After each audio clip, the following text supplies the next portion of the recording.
नमस्कार, मैं Jully Tiwari. Daily news में आप सभी का स्वागत है।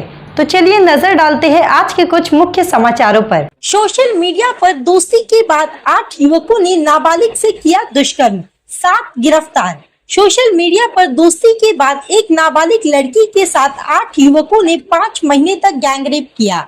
इस दौरान लड़की के गर्भवती होने पर उसका जबरन गर्भपात भी करा दिया गया।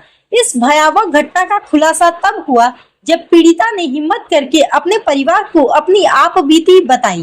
पुलिस ने इस मामले में 7 आरोपियों को गिरफ्तार कर लिया है, जबकि एक अभी भी फरार है। पुलिस के अनुसार इस हैवानियत की शुरुआत आरोपी राहुल भोईर ने की, जिसने सोशल मीडिया पर लड़की से दोस्ती की और उसे अपने प्यार के जाल में फंसाया। इसी दौरान राहुल ने लड़की के कुछ आपत्तिजनक फोटो और वीडियो भी बना लिए। उसने ये फोटो और वीडियो अपने दोस्त देवा पाटिल को भेज दिए।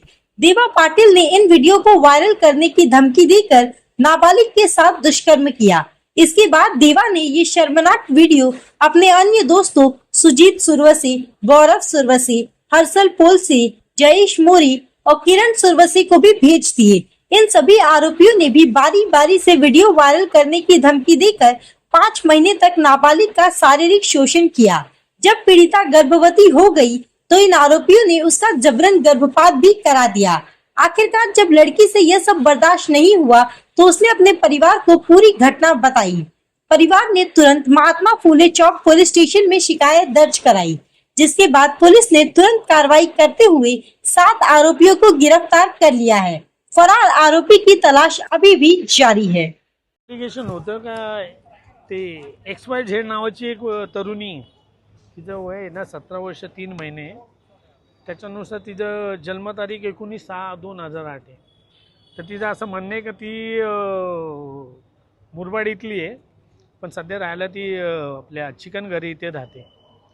तर तिचं असं म्हणणं आहे का ती चिकनघरला असताना तिचा एक नातेवाईक आहे राहुल भोईर, यांनी तिला इंस्टाग्रामवर फ्रेंड रिक्वेस्ट पाठवली आणि ती फ्रेंड रिक्वेस्ट तिने एक्सेप्ट केल्यानंतर त्याच्यामध्ये तिने त्यांनी कॉल केला। त्याच्यानंतर त्यांनी बोलचाल केली तिच्याबरोबर आणि मग त्यांनी विचारलं का बाबा तुला बॉयफ्रेंड आहे का?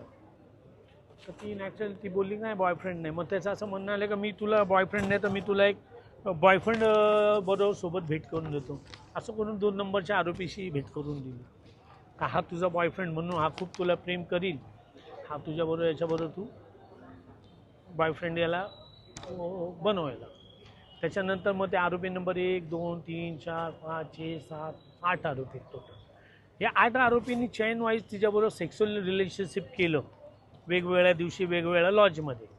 त्याच्यानंतर ती प्रेग्नेंट झाली, त्याच्यानंतर मिसकॅरेज केलं, अशी एंटायर स्टोरी। आता कोर्टापुढं आणलेले 7 आरोपींना आणलेले।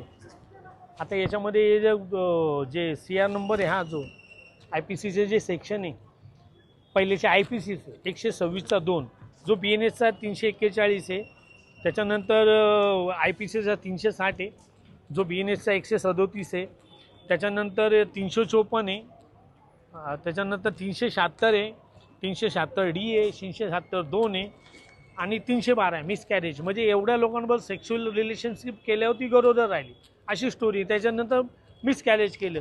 आता ती ज्युएनाईल आहे, 17 वर्ष 3 वर्षाची आहे, म्हणून सेक्शन लावले, 4 लावले, 5 लावले, 8 लावले, 12 लावले। आता 5 का लावले तर गँग रेप आहे म्हणून हे 5 सेक्शन लावले।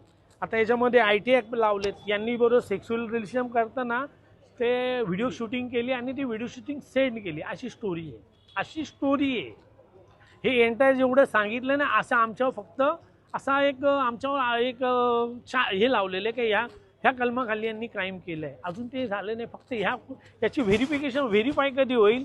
जेव्हा चार्जशीट येईल, त्याच्यामध्ये एंटायर एव्हिडन्स येईल, त्यावेळेला कळेल खरंच मिसकॅरेज झाले का नाही, खरंच त्याच्यामध्ये तिच्याबरोबर व्हॉट्सअपवर चॅटिंग होती का, तिला लॉजला घेऊन गेले का, ती 17 वर्ष 3 महिन्याची आहे का, ती नर्स आहे का। जर आता जर असं बघितलं का तो जो तिने जो कोर्स सांगितला आहे GNM, हा 3 वर्षाचा कोर्स आहे आणि दुसरा GNMचा सेकंड आहे माइल्ड वाईफ, हा 2 वर्षाचा आहे। त्याच्यामध्ये 17 वर्ष कंप्लीट आणि BSc तो सायन्सचा स्टुडंट लागतो। म्हणजे तिने त्या मुलीने जे सांगितले त्या मेहरबान कोर्टाला मी मेन्शनिंग केलेलं आहे का फक्त व्हिक्टिमचं वय जेवढं व्हेरीफाय करून घ्यावं। जर तिचं जर जन्मतारीख 17 वर्ष 7 महिने म्हणजे 16च्या जास्ती 17 वर्ष 3 महिन्याचे तर 17 वर्ष 3 महिन्याचे तर फक्त तिचं एज जरा व्हेरीफाय करून घ्यावं, संबंधित पेपर्स बघावेत, त्यांचे डॉक्युमेंट्स घ्यावेत. त्याच्यानंतर तिथं पण त्या सगळ्या गोष्टीसाठी मेहरगॉन कोर्टाने 30 तारखेपर्यंत पोलीस कस्टडी लिहिले. आरोपींनी ज्या गाडींमध्ये घेऊन गेले किंवा मोबाईल सीज वापरलेत ते मोबाईल सीज करायसाठी आणि त्या जे गाड्या वापरल्यात ते सीज करायसाठी त्यांना 7 दिवसाची पोलीस कस्टडी दिली. आता त्यांना 30 तारखेला मेहरबान कोर्टात हजर करतील. तो आज के लिए बस इतना ही। कल फिर मिलेंगे इसी समय इसी चैनल पर। तब तक के लिए मुझे दीजिए इजाज़त। धन्यवाद। हमारे चैनल को सब्सक्राइब करें और बेल आइकन दबाना ना भूलें ताकि हमारी खबरें सबसे पहले आप तक पहुँचे।